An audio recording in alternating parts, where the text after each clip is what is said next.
This is an audio-only episode of Friends and Neighbors, a podcast from Mr. Rogers and Me filmmakers, the Wagner brothers, in which we discuss depth and simplicity in an often shallow and complex world.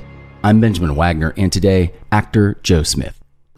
The longer we produce Friends and Neighbors, the clearer it becomes what type of people really resonate. Self-starters and creatives, to be sure. Optimists, catalysts, builders, those who value empathy, relationship, and community. People who share their humanity, their very humanness with humility, the full spectrum of feelings, strengths and weaknesses, confidences and vulnerabilities. I've known Joe Smith since our time together at Syracuse University in the early 90s. I don't really remember meeting him. He was always just sort of there, and he was always all of the above. Joe was the unofficial fifth member of my beloved college band, Smokey Jungle Frog, the only musician ever invited into our fold. He frequently joined us on stage to play the then hip, see also John Popper, harmonica, but that was just a sideline for Joe. Back then, when our fellow Orangemen were starry-eyed actor wannabes, Joe had already tread the footlights. To me, he seemed fully formed, the byproduct of being raised in the theater. He was confident but vulnerable. He improvised characters on a dime and wrote skits and shows just for fun. For 30 years now, Joe has popped up on my media box with some regularity. The approachably handsome, often nerdy, usually self-deprecating everyman. The Best Buy guy, the CheezIt Scientist, the Clueless Husband. Whether in a lab coat or a golf shirt, Joe's humanity is always on display. His characters are never cool or perfectly composed. They're doing their best to make sense of a complex, convoluted world. Like, if we're being honest, most of us. Joe and I hadn't really talked in years. We hugged and high-fived at the premiere of Mr. Rogers and Me in 2012, but our last deep discussion was when I visited his Hollywood apartment in the early aughts. When I called Joe just a few days ago, he told me he was on alert. His partner of 16 years, Amy, has a chronic condition, and he may, he said, need to jump off to help her at any time. And then we began, first discussing our time together at Syracuse, his early acting in his parents' Worcester Mass Theater, and his journey to La La Land, where he's appeared in too many movies, commercials, and voiceover gigs to count. But when our conversation was interrupted by a call that Joe had to take, it turned especially deep and simple and very real. We knew each other in college, and I was trying to figure out how and why, because I was like, well, Joe just was always in Syracuse, right? And I'm figuring you knew Paul Peralt from Smokey Jungle Frog, who played bass, yes. I'm guessing, right? And did he act with you, or did he date someone who was acting with you? It's possible. My freshman year, I was a theater major. Then my sophomore year, I was a film major. And then I ended up making up my own major. My wife always makes fun of me that I have a degree that means absolutely nothing. I have a BFA in special studies or selected studies. It's just something that is just totally meaningless. You were, in essence, trying to combine the idea that you wanted to be an actor within the context of media? I have a self-designed major called Writing for Performance. It was meant to sort of build on the acting stuff, but to also focus on writing for any sort of script, anything that's meant to be performed and not just be a final product on the page. They had the Visual and Performing Arts College, which had to be very sort of creatively focused, and the Newhouse School of Communications, which was very industry focused. It was kind of like neither the twain shall meet, or whatever the expression is. Totally. And there were a number of courses I wanted to take. There were film writing courses in VPA, and there were TV writing courses in Newhouse, and you couldn't take both. I found out, instead of trying to petition to school to change the rule for everybody, I just found that there was always several other ways of getting around it. There was like if you have the orange form, that's a VIP form, and you just need to get the professor to sign off on that, and that overrides everything else. I feel like that's an insight on you, generally speaking. Well, there's so many times when that comes up in life. There was a fable that I remember hearing years ago, a young boy and some sort of evil genie that wanted to break the boy's spirit. So he set up the boy with a series of impossible tasks, hoping to discourage him and break his spirit. See that mountain over there next to the river? I want you to move the mountain to the other side of the river. Here's a teaspoon. And obviously he wanted the kid to go take a spoonful of dirt and cross the river with it and dump it on the other side and do that 2 or 3 times and get discouraged and give up. What the boy did was walk past the mountain, follow the river to the source, and there was a little crack in the dam, and he shoved the spoon in the crack, and it made a little bigger crack, and it eventually bust the dam, and it changed the course of the river to go to the other side of the mountain. There are so many times when there's a better way. I'm always kind of looking for those ways, especially when it seems like the spoonful, at a time route is kind of arbitrary and nobody's meant to do that. Right. If you've ever been to Vegas, there are all these shows that the tickets for which are like $75. But if you talk to just about anybody, you can get comped for within 5 minutes. You're like, it's like, oh, I'll talk to the cabbie, be nice, and here's a couple of comp tickets. It's almost this structure where like nobody is actually expected to pay $75 for these tickets. They're just giving them away. I wonder how that relates to where you grew up. We moved to Worcester at 74, and my parents started a professional regional theater company called the Worcester Foothills Theater Company. I grew up around theater, which kind of did a couple of things for me. One, it just introduced me to theater in this very matter-of-fact kind of way. A lot of times when people who are not from some sort of showbiz family, they want to do it. It's this leap of imagination, like, oh my, I'm not gonna take over my parents' dry cleaning business, but I'm gonna chase my dreams and do this. Yeah. And because my parents were always in theater, it wasn't a leap of faith. My parents were also essentially administrators. They were producers. My mom was the PR marketing person. I had exposure to all this creative world, but from an administrator's perspective. So I had this very grounded kind of notion of what it involves. And when I got to Syracuse, almost everybody else in the drama department, they were the star of their high school drama program. Right, totally. So they were used to the applause and the make-believe and the fun of it. My parents were always very encouraging with creative pursuits, but they also encouraged me to think like a producer and not just wait for the phone to ring and for somebody to offer you a job, but to create stuff from scratch and to build your audience. What was the first experience you had in the Foothills? My dad was in touch with some film people when I think I was 12. And I laid down some audition. And I remember watching it back even later on when I was 12 and being like, oh, this is not good. And here's how old it was. It was taped on beta. I remember feeling kind of proud of what I was doing on stage in college when I started doing plays there. And some of it was that reaction of, okay, oh, this is getting a laugh. I did this audition and I got cast. So this must have done something right. But some of it also is just having that sense of, is almost the removal of that, of having that just sense of play.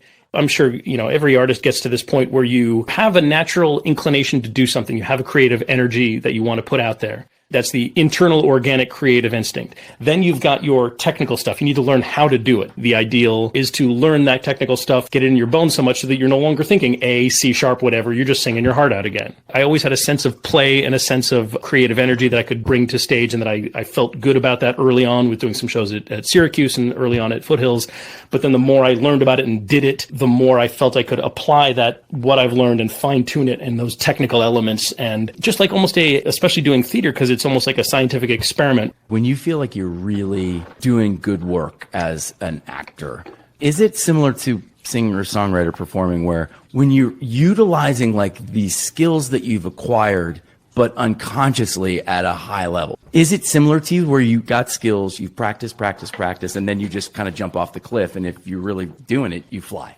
That's absolutely the ideal. And I love getting to that place. I love being really prepared because it allows you to get to that place, because you're not thinking of your lines or your blocking or anything else, that you've done it enough. It's in your bones. You're comfortable. It's like the Pledge of Allegiance. You can say it, you can sing it, you can do an accent. You're not thinking what's the next word. So I do love getting to that place. And I think you can meet that halfway. And this is part of what sometimes I try to tell my students, is that all of these magical little moments of improv or a magical little unexpected thing, half of them are things that you can actively anticipate and plan for them. I have gotten jobs before, because I'm doing finger quotes, because I'm a brilliant improviser, when in fact, I have tried to anticipate some of the curveballs they might throw that way and be prepared for them. For instance, one of the things that happens sometimes at an audition for a commercial, because it's, commercials are usually maybe 30 seconds or 15 or whatever.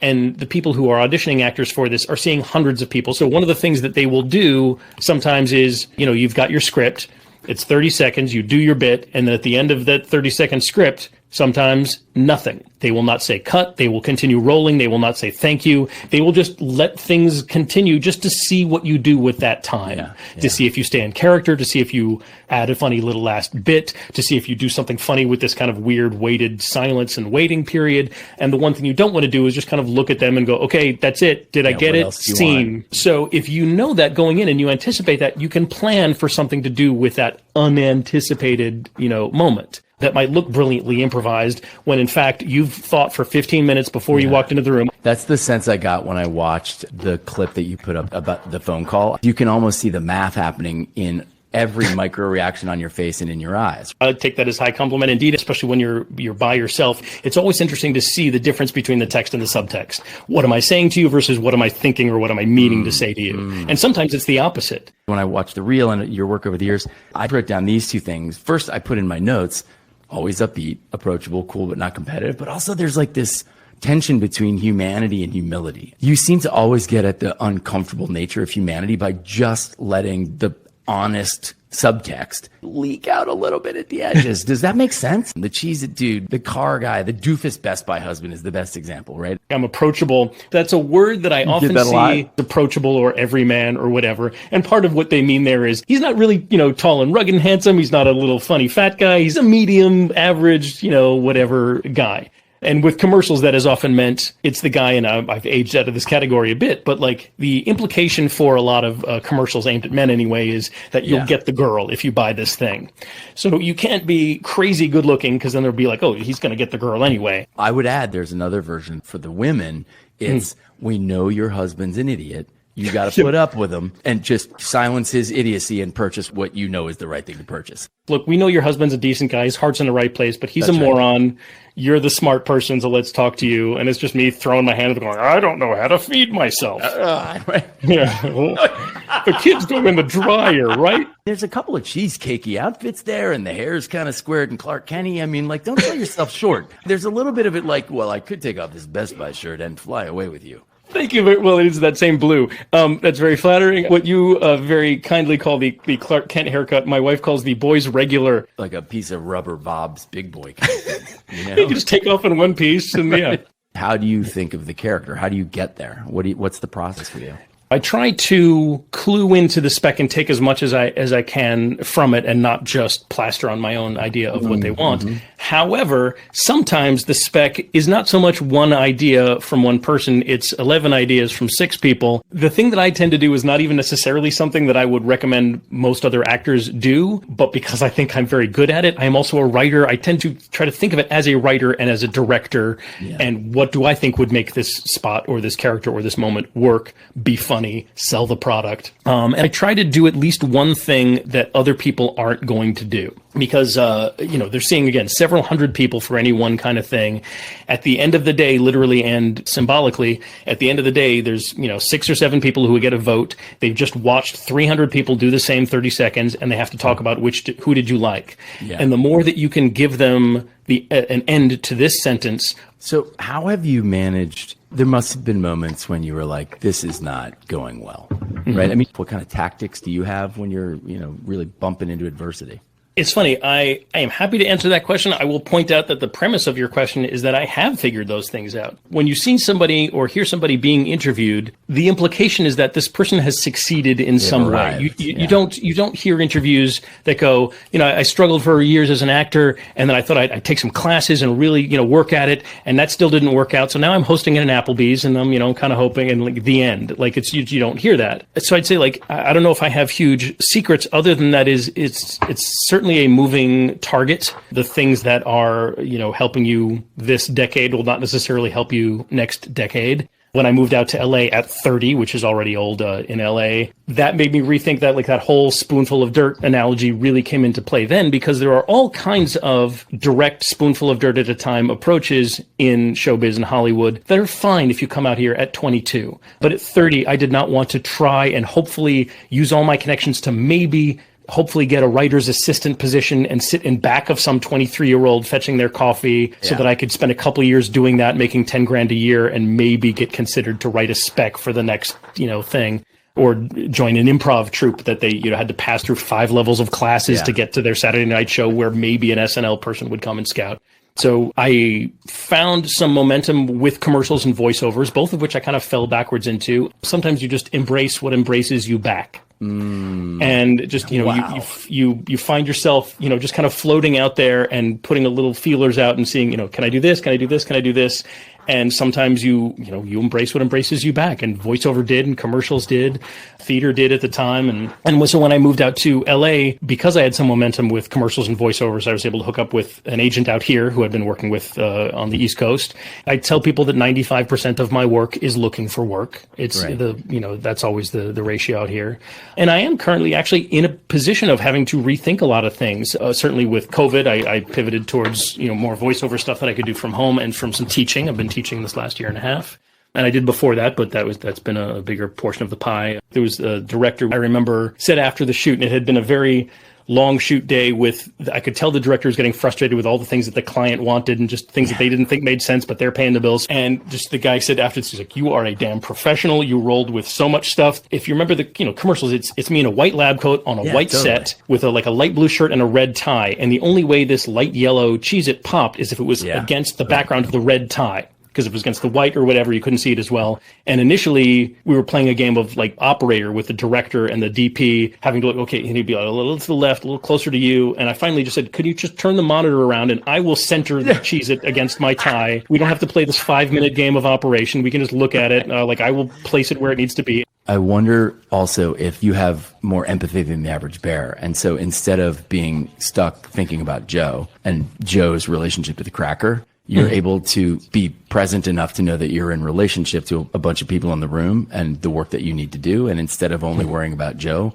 you're going to be a part of a team. It's actually more thinking like an audience member, which is an important perspective, I think, for any artistic person, is to remember what it's like before you started creating and when you just were enjoying and taking that in. It seems like an important kind of human quality to cultivate, to have an awareness of those around you and that you're not this island. You want to have a sense of reading the room. There's certainly a balance to be struck, but you can't just, as an actor, you can't be the equivalent of, 6 band members all soloing at the same time. Like, it needs to be working towards a common goal. Not only is it good for you and I to listen to each other, but if we're in a scene, it's good for us to listen to each other, right? Do you know what I mean? Like, those lessons are applicable to acting and or life, to singing and or life, to leading an organization and or life. Yeah, absolutely. I love that with your documentary and other celebrations of Mr. Rogers. He is really such a wonderful antidote to, and I hate to just use kind of buzzwords, but toxic masculinity or this transactional, just everybody's just seems like a white male notion of just everybody's out for themselves and it's just a bunch of competing interests just colliding and you have to collide harder than they have to collide. That there is no... It's win or lose. It's a zero-sum game. I can't just win. I have to make sure you lose. And it's just antithetical to kindness and compassion. You jokingly said earlier that commercials commerce is right in the center of it. So, but also because you were raised with this sort of pragmatic approach, like, yes, it's magic, but also it's work. I imagine that you must not wrestle with that as a binary in the same way that, I kind of made front and center on Mr. Rogers and me. I haven't had as much of, I think, occasion to wrestle with it because sometimes my creative pursuits have been fairly binary. When I'm doing a commercial, I know that selling the product is the primary thing. There's no debate about that. The commerce is the thing. The movies that I've done, my part in them it's either been big parts in tiny little movies, which don't expect to make money anyway, or tiny little parts in huge movies, which are going to make or not make money regardless of me. Right. So it's not like I'm going to be the new Ant-Man. As the chronology of Joe and my conversation was reaching the current day, he got a call he had to take. So I took off my headphones, pressed pause, and stepped away. When I returned, Joe told me it was Amy's doctor, with whom he was on a first-name basis. And then he began describing the regularly occurring indignities of our healthcare system. Heck, most of our systems. And we began again. One of the big lessons of, I say COVID, but just in general, is that I am constantly amazed at the amount of energy and focus and setback and all that you encounter, not even trying to, with, some creative pursuit or some life pursuit or building a business or whatever, just handling life, just maintaining, just treading water and not sinking. We feel our plate is full and then the septic system stops working. The refrigerator stops working. The cat gets sick. You feel you're at capacity and then 3 more things happen and you just got to figure it out and prioritize. So you just got real. I keep reminding everyone, I'm like, guys, we were basically in fight, freeze, or flight for 19 months. I mean, a lot of people still are, right? Yeah. I feel like this is what I turn to Fred for. It is these deep, profound questions. And so that's what I love to talk about. That's what I meant by your humanity, Joe. When you let it leak out, you're showing us that you're human. And so much of acting And so much of life is not acting human. It's hiding that we're human. That we fart, that we barf, that we get sick, that we die. And I'm not trying to be macabre, but right? So it's part of the reason why I wanted to talk to you, because you've always had access to that, Joe. Thanks, man. And I don't know if I've chosen to have access to it. I guess to some extent that I have, but that stuff exists whether you acknowledge it or not. Health issues and problems and life. Family issues in life and all that kind of stuff. And it's hard to know how to deal with. It's hard to admit. It's hard to admit in this business because this business is very success oriented in terms of the humanity. I always imagined that as life went on until I got old and started to fall apart, life would each day would either be better than the last or the same. You don't think that it's going to be better at 30 than it is at 50. Like nobody expects that. And so it's hard. That's part of what I appreciate about you, about this podcast, about Mr. Rogers, is just asking those questions. What do I need? What can I bring? They're not necessarily questions that everybody asks themselves. Not everybody asks themselves questions. They might say, what do I want?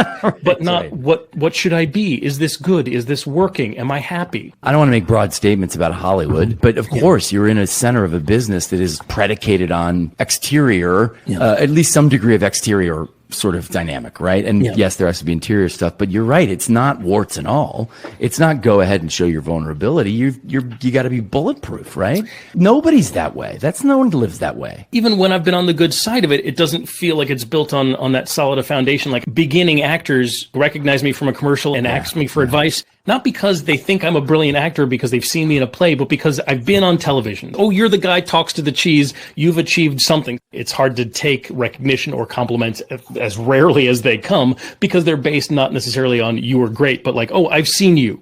You got a thing. You scored a thing. You've been on the media box. Most of the things that we're wrestling with have a relationship to things that most people have been wrestling with since time immemorial. But to your point, we don't spend enough time being honest about them. An audition is that heightened situation where, there's two parties. They both want something from the other. One person desperately needs it. One person just needs to find that one gem out of the 500 or whatever, but they both want something. Actors will often come into the room trying to play it cool or confident or brassy or like that salesman firm handshake. Hi, I'm the guy for you, whatever. Instead of being like, Joseph Smith, I'm here from, CESD. Do you have any direction for me today? Or just some very chipper kind of salesman thing. If I just, kind of casually be like, hey, how's it going so far? How you doing? How you doing today? Like, and you see their shoulders go down, and they're like, oh, they're just talking to me like a person who has who's waiting for lunch, and it's hot in here, and they have to and sometimes that you just see that humanity, just like you see them downshift, and they just go, I'm doing all right, man. How you doing? Some wonderful moments can be had there, just recognizing that weird little layer of humanity underneath everything. I wrestle with whether I've made good on him saying spread the message or whether I've made good with my 50 years on earth or whatever. I come back to that quote, which is there's something of yourself that you leave at every meeting with another person. And that means every other person, right? Including the casting guy you'll never see again and the actor who you just saw 300 of before. And to your point, it's a choice. Are we going to be kind to each other and try and meet each other where each other are? Or are we going to, use power dynamics or whatever? I'd love to see people who can deal with their own humanity and vulnerabilities and all that and still go out and get to bat and put creative work out there. Nobody wants to just be the person getting pulled into the quicksand by the person who can't stop drowning, but there's got to be some room to show the cracks in the facade because we've all got them. They're not going to not exist because we don't show them. For a dozen or so episodes now, I've been closing with pearls of Fred Rogers' wisdom connected with each conversation. Sometimes those conversations come to mind immediately. Other times I have to search the internet for clues. Today, I walk to my bookshelf where a small collection of items from the making of our film provide a constant reminder. There are signed copies of Amy Hollingsworth's The Simple Faith of Mr. Rogers and Tim Madigan's I'm Proud of You, plus our Heartland Film Festival and American Public Television Awards. And in the center of it all, there is a tiny kid-sized copy of You Are Special, Neighborly Wisdom from Mr. Rogers. Inside, in his beautiful penmanship, Fred wrote, "For Benjamin on his birthday and always, from your real neighbor." I opened to a random page and began reading. The greatest gift you ever give is the gift of your honest self. In the years that I've known Joe, as evidenced in this conversation, he's given nothing less than his full humanity, his deep humility, the full spectrum of feelings, strengths and weaknesses, confidences and vulnerabilities. At the height of his confidence, as Joe shared his workaday insights on how to audition or move mountains with a spoon, he also shared his deepest vulnerability. Life is hard, and often gets harder. And sometimes it feels like nobody warned us. There is no normal life that is free of pain, Fred Rogers once said. It is the very wrestling with our problems that can be the impetus for growth. Friends and Neighbors is a Wagner Brothers production. Download our podcast on Apple, stream it on Spotify, watch it on Facebook or YouTube, and subscribe to our newsletter at friendsandneighborsshow.com.